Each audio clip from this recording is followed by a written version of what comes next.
Hello fellow YouTubers, it's Farmer Terry here at Highview Hill Micro Farm, the suburban homestead. This is Al. He's having a little time in his bunny hop. That's just what I call his rabbit run. And I am getting ready to build some raised beds. So I thought I'd show you a little bit about that real quick. Over here I have the cinder block raised bed. All my tomato bricks that I used to use I've made into a raised bed. I'm going to put carrots and probably cabbage in there if they can go together. I got to check my companion guide. Over here I have 2x2s and I have my reciprocating saw, and I am going to zoom out a little bit so you can see what the heck I'm talking about. So I have a 2x2. I'm going to cut it into 10-inch lengths, 8 of them. And over here on the picnic table, just waiting for me, I have some 4-foot lengths of 2x10. So those are going to be my new raised beds for the other side of the yard. They're going to go right over here in line with that cinder block bed and with my herb garden and raspberry patch. All of that's got a lot of work to get totally sorted out and neat and tidy. So that's what I'll be spending my summer working on. And as I said before, this bed is going to do peas and potatoes this year, and then at the end in the fall I'm going to plant some fruit trees there, and we're not going to do any real gardening over there anymore. We're going to have some of the yard to be yard, and at least for a little while. And I figure when the fruit trees are spread out, they'll make a nice canopy for shade, and we can put some chairs over there and sit under them. It'll be nice. Okay, so I'll come back at you later when I have everything done and when I'm setting up the beds. Thanks for watching. I'll be back.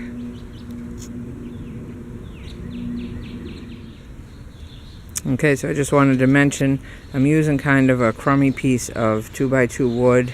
It's not the greatest piece in the world, but I'm not that worried about it. I'm not framing out a rabbit hutch. I'm using it as the corner joist for the raised beds, just to make it easier to assemble, make it more square.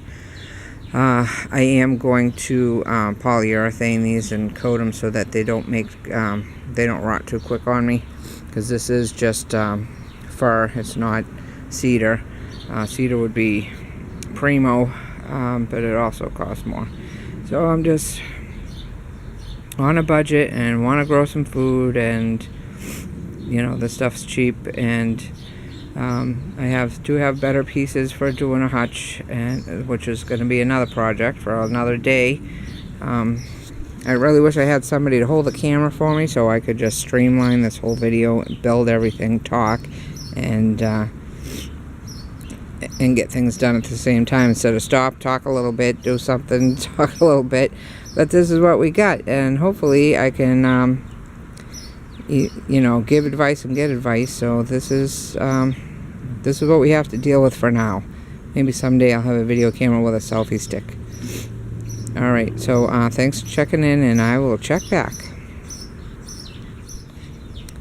Okay, for those of you that don't know, this is a sliding compound miter saw. You know, I'm sure plenty of you do know your power tools. But if there's any other suburbanite housewives like me that don't know a lot about tools, girls can do stuff with tools.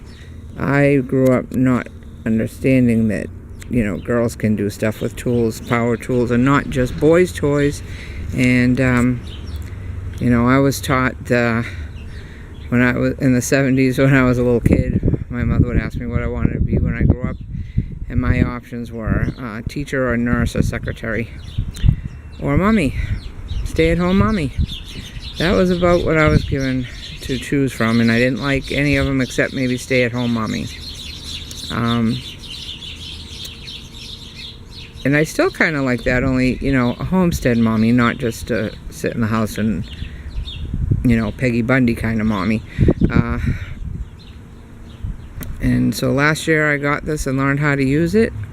I watched some videos on YouTube. A 16-year-old kid got one of these exact saw for Christmas and showed how he used it, and I said, if this kid could do it, so can I. And so ever since then I've been using it. That's how I built Al's rabbit hutch and his bunny run over there, and it's made my life a lot simpler when I try to build stuff, because I can make smooth, even cuts. It holds the thing for you, and you know, your piece of wood. You can cut angles. You can do all kinds of things. So as long as you can read instructions and be smart enough to keep your hands away from the blade while it's running,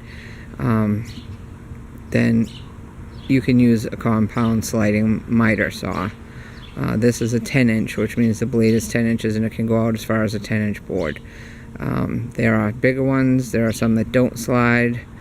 But this is what I got. This is all I really need. The other saw I tried to use was a reciprocating saw, commonly referred to as a Sawzall, because the company that made it named it a Sawzall. And just like Jello is what everybody calls gelatin, Sawzalls are what they call the reciprocating saws, because it's easier to say. But they have nothing to make compound sliding miter saw easier. So I'm going to go slice up my little 10-inch pieces of wood now, and then I'm going to go get my drill and pre-drill some holes to put these boxes together. Be back. Okay, everybody, so here at long last, I have my garden bed put together. It is by no means perfect. I don't have the skills to make every angle exact. And this is not the best lumber. It's not all perfectly flat and squared. So, but it's perfect for what I'm doing, which is filling it with dirt and planting vegetables.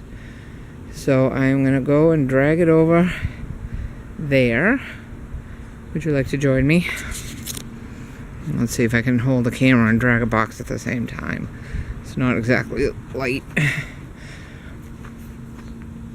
Now, before I settle this down, I am going to, pardon me, this is a little heavy, lay down some cardboard over the grass so that it won't be trying to grow up into my bed and make roots everywhere. And then I'm going to mulch in between all these boxes so that the grass will die back, and I won't be trying to till up grass roots every spring. So I'm going to lay it over here and go get my cardboard that I saved from some IKEA furniture. Yes, I have IKEA furniture.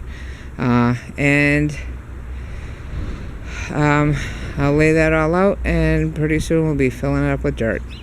I have some garden soil that I got at a bargain in Home Depot, and pretty soon I'll be calling for a truckload. Alright, well, that's where it's at Highview Hill Micro Farm. I'm going to try to lay this box in place without hurting myself.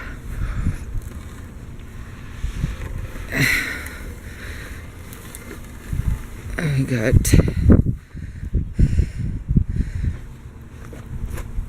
all right. There's my foot. Okay, I did it. No injuries reported. No casualties. So I am gonna measure the distance in between here, make it an even 2 feet. All in both directions. It'll corner up with that bed on that side. It'll be 2 feet from the herb garden. So there you have it. One garden box made in a day. I'm tired. I'm going to clean up my tools, go eat some lunch, and then do some housework. So that's all the farming for now. Thanks for checking in with us, and have a great day. Appreciate you taking the time to watch. Appreciate any comments. Definitely appreciate any advice on building or farming or gardening. You know, I learn as I go, and that's how we've got this far. And if anybody wants any mint, please send me a message. Bye. Bye, Mr. Robin.